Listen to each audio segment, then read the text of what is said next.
প্রতি বছর এই পরিষেবা প্রাঙ্গণে নিয়ে থাকে, যেটা সরকার এবং পূজা উদযাপন পরিষদ কেন্দ্রের থেকে এই নির্দেশনা দেয় প্রতি বছর। সেই নির্দেশনাগুলো সবাইকে জানানোর জন্যই এখানে একত্রিত হওয়া হয় শারদীয় দুর্গোৎসবের আগে। সেই সূত্রে এবছরও তাই, তার সাথে একটু যেন একটু কথা জুড়ে আছে। মত বিনিময়ও মেহেরপুর পূজা উদযাপন পরিষদের জনবিচ্ছিন্ন আহ্বায়ক কমিটির প্রত্যাখ্যান বিষয়ে আলোচনা। এবার কথাটা অতিরিক্ত, যা হয়তো বা মনে করেছে এই কথাটা কেন আসবে। মেহেরপুর স্মরণ না করলে নাই শ্রদ্ধেয় ডাক্তার রমেশ চন্দ্রনাথ, উনি যখন সভাপতি ছিলেন মেহেরপুর জেলা, আমি বিগত তখন থেকে উপজেলা মুজিবনগর উপজেলা পূজা উদযাপন কমিটির সাথে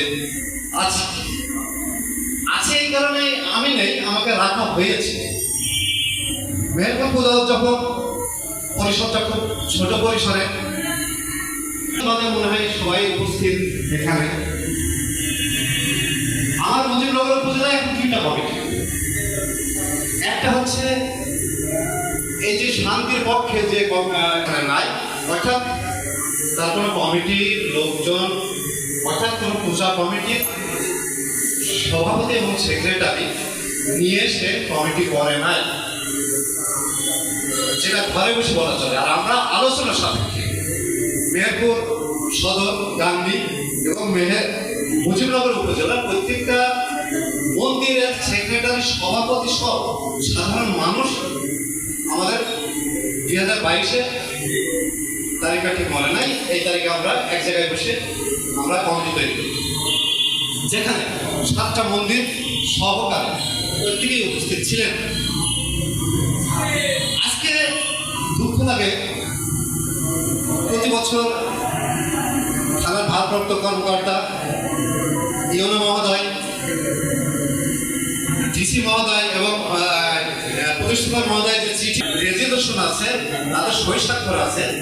আমি ভোটে নির্বাচিত হওয়ার পরেও ওই চিঠিগুলো যারা ঘরে বসে কমিটি তৈরি করেছে, ওই কমিটির চিঠিগুলো তাদের কাছে চলে যাচ্ছে। আমি নেতৃত্ব দিতে পারছি না তাদের, আমি বলতে পারছি না যে আমাদের মিটিং, কারণ আমার কাছে সেই কাগজগুলো আসছে।